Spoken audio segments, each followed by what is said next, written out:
The early spring rains during March and April in the South are an essential part in helping to promote and sustain new growth in our gardens.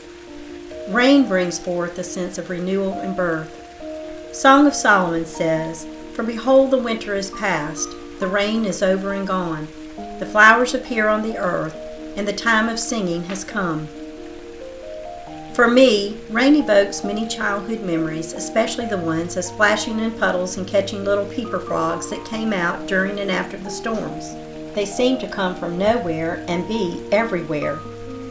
Over the past few weeks, the great wake-up ritual began in our garden when the temperatures rose and the rain began to fall. Now, everything living has come into full bloom and buzz, and nature's tiniest of servants have risen to their call of duty. It's all busy and quickly returning to life from its previous dormant states. But while all that beauty is coming to be, the remnants of winter are a constant reminder of the work that has to be done and the spring cleaning that needs to begin to get our gardens tidied up and back in order for the warmer months ahead. Most of our garden beds are buried under tons of leaves and debris left behind from fall and winter shedding. We live in the middle of the woods, and the preservation and good care of our trees is very important to us. But with the trees comes the non-negotiable event of the falling and mounding of the leaves, and believe me, nature blesses us with a plentiful amount to deal with yearly.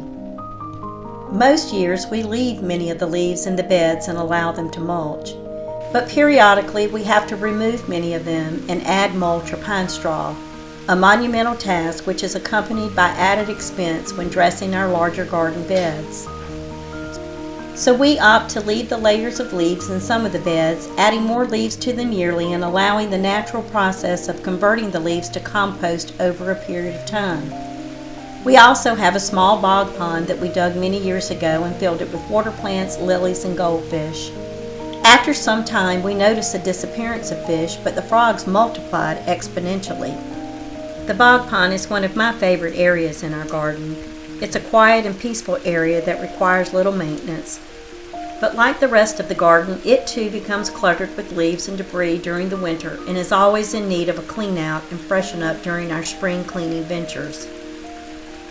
With the arrival of spring each year, the pond fills up with small peeper frogs and is also revisited by longtime residents, other species of frogs who have become quite sizable over the years.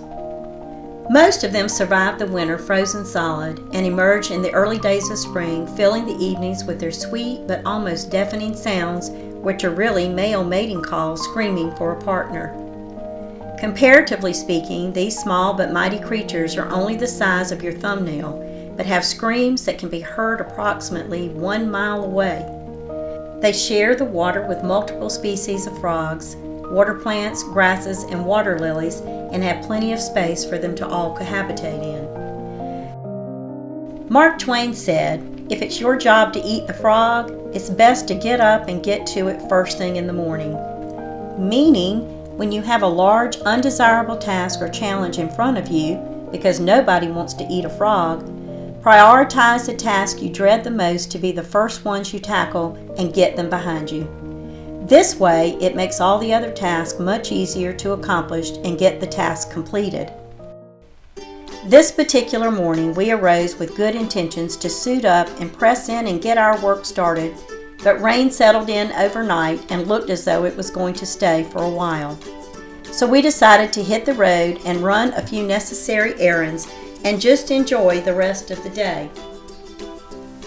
As we began to plan our outing, I included a stop by a water plant retailer to purchase a few more water lilies while we were out, since part of our spring garden revamp would include the refreshing of the bog pond. Along the way, we passed by McLeod Farms peach orchard to catch a glimpse of the peach trees while in bloom. They were stunning, completely covered in the most glorious pink flowers, the acres of nothing but peach trees. And just in case you're wondering about the hay bales you're seeing out in front of the trees and the tall towering fans in the background, those are always in place ready to ward off the dips in the chilly spring temperatures. Lighting the bales on fire and allowing them to smolder while the fans help blow the heat around protects those precious pink blossoms, ensuring that they do not freeze and drop but set and grow into the delicious harvest of Max Pride peaches grown only here in South Carolina. And they are divine. We ended up several miles away from home, as we often do, and landed at the PD Farmers Market in Florence, South Carolina. The market is a great place to visit to pick up fresh produce such as squash, tomatoes, peaches, onions, and peanuts, just to name a few. Many types of shrubbery, fruit trees, ferns, and flowering annuals and perennials can be found, along with garden statuary and a variety of gift items for the home and garden. Two of our favorite stops are the growing hobby for a variety of water plants such as pond grasses and flowering lilies, and the bonsai guy, where you can purchase a variety of beautiful bonsai plants and even attend scheduled workshops for a moderate fee to learn the art of bonsai offered by Jim Bowmeyer, the bonsai guy himself.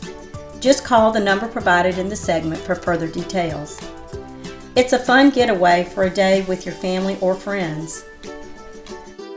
Later that afternoon, we made our way back home and had enough time to create a small flower arrangement to enjoy on our kitchen table and pull together a quick and easy fondue dinner using some of the fresh produce we purchased at the farmers market. We oven roasted our vegetables in olive oil and seasonings, pan fried some Bratwurst sausage, and made a hot cheesy bog dip to dredge all that deliciousness in before devouring it.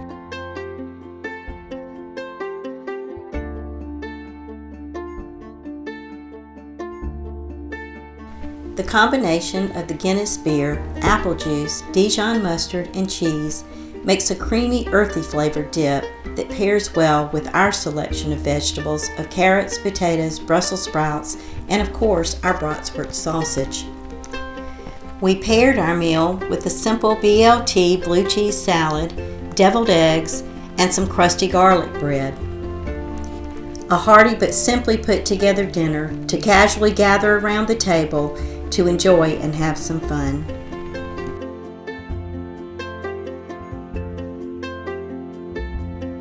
We finished our dinner, settled in, and cozied up to a warm fire to begin planning for the next morning once again. But we were quickly distracted by the screaming of the peepers and spent some time peering out of the window, trying to get a glimpse of some of the frog action going on the pond.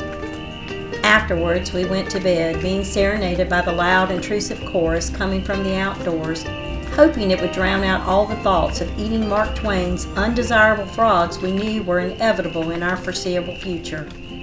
So we decided we would think about that more tomorrow. Thanks for visiting with us today. When spring gives you a rainy day, visit your local farmer's market and pick up some fresh veggies or a few beautiful plants for your yard. Try digging your own bog pond, and while you're waiting for the peepers to come, take a little time to sit and contemplate which one of your frogs you're going to eat first thing in the morning, and then get out and get busy working in your own garden. Plan to prepare a quick and easy fondue. It's a fun way to zhuzh up an otherwise boring dinner and just adds a little fun to a mealtime for you and your plus one, or with your family and friends.